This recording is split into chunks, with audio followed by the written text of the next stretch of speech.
Salut à tous, c'est Greg pour l'Actu Gamer. Si t'es fan de jeux vidéo, t'es au bon endroit. Cette semaine, on va parler de Senua's Saga avec Hellblade 2.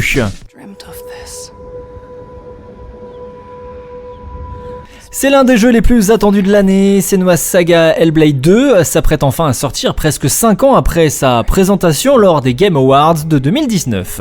Porte-étendard de la dernière génération de consoles Xbox, le soft de Ninja Theory a ébloui la presse et le public à chacune de ses apparitions, notamment grâce à une technique époustouflante. Mais il semblerait que sur les consoles, cette technique ait des limites. Alors que de nombreuses previews ont été récemment partagées, nous apprenons qu'Hellblade 2 sera limité à 30 fps avec une résolution dynamique sur Xbox Series. Une information capitale pour certains, bien plus anecdotique pour d'autres, mais qui saura certainement faire parler alors que les joueurs attendent beaucoup de ce nouveau jeu. La question du framerate alimente régulièrement les débats entre les joueurs console et PC, alors que ces derniers sont majoritairement avantagés sur le plan technique des jeux. Ceci étant dit, le framerate entre principalement en compte lorsqu'on s'intéresse à des titres multijoueurs compétitif. Lorsqu'il s'agit d'une expérience solo, le débat est un petit peu moins prononcé. Au-delà des limites imposées par les consoles, Ninja Theory revendique ici un choix artistique alors que ce framerate se rapproche davantage d'une expérience cinématographique d'après Mark Slater, le directeur des effets visuels. Au vu des premiers aperçus qu'on a pu apercevoir sur internet, il est certain que Hellblade 2 entretient des liens étroits avec le cinéma. Il y a donc de quoi s'attendre à en prendre plein la vue, plein les yeux, malgré cette épineuse question de FPS. Réponse donc le 21 mai prochain. Je vous rappelle que ça sort sur PC et Xbox Series.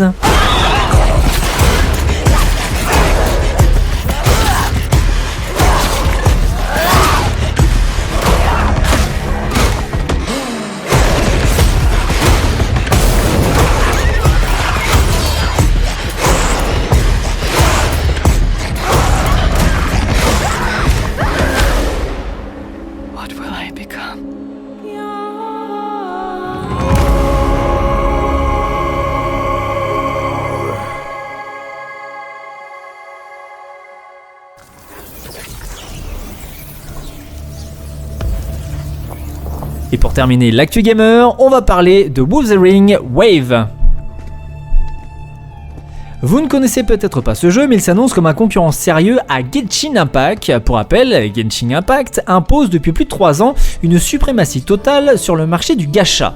Véritable révolution dans ce domaine avec une action RPG en monde ouvert où les joueurs peuvent collectionner tout un tas de personnages. Il a donné envie à de nombreux autres développeurs de créer des projets d'une ambition similaire. Parmi ces Genshin Killers, on trouve un certain Wuthering Wave. Annoncé en mai 2022 et développé par Kuro Games Studio, le titre vient de lancer sa seconde bêta fermée et affirme encore plus son statut de concurrent principal à Genshin Impact.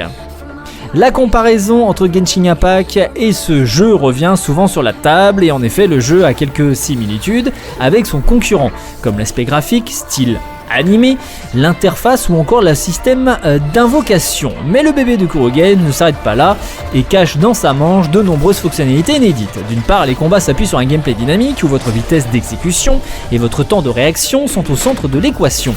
Le titre propose aux joueurs des esquives et des contres parfaits pour faire de plus en plus de dégâts. De nombreux QTE sont aussi proposés pour créer des enchaînements et des combos entre tous les personnages. Un gameplay décrit ici comme satisfaisant par de nombreux bêta-testeurs, bien qu'il se révèle moins satisfaisant face à des vagues de monstres. Mais le système de combat n'est pas le seul atout qui permet à Wuthering Wave de sortir du lot. Son système d'équipement est aussi très original. Dans le jeu, près de 300 monstres appelés Echo seront éparpillés aux 4 coins de la map et donneront, une fois morts, des équipements plus ou moins rares selon certains pourcentages de chance. Chaque équipement donne accès à une compétence unique et des animations très stylisées. Alors cet ajout unique à un gacha du genre permet de donner à l'ensemble un aspect collection tout en permettant aux joueurs de ne pas avoir la même expérience. De plus, il existe des échos plus rares et d'une couleur différente des autres qui font beaucoup penser aux shiny de Pokémon. Alors il faut savoir que de nombreuses choses, même les plus infimes, ont donc été améliorées en guise de réponse aux commentaires des joueurs, voire même des bêta-testeurs. Un studio à l'écoute de ses joueurs, ça fait plaisir et c'est ce qui manque actuellement aux joueurs de Genshin Impact. En bref, Wuthering Wave s'annonce comme un des gachas les plus importants de ces prochaines années, capable même de détrôner les plus grands. Reste à savoir comment le jeu sera accueilli. Sortie prévue donc sur PC, PS4, PS5 le 23 mai prochain. C'était Greg pour l'Actu Gamer, bon game et à la semaine prochaine.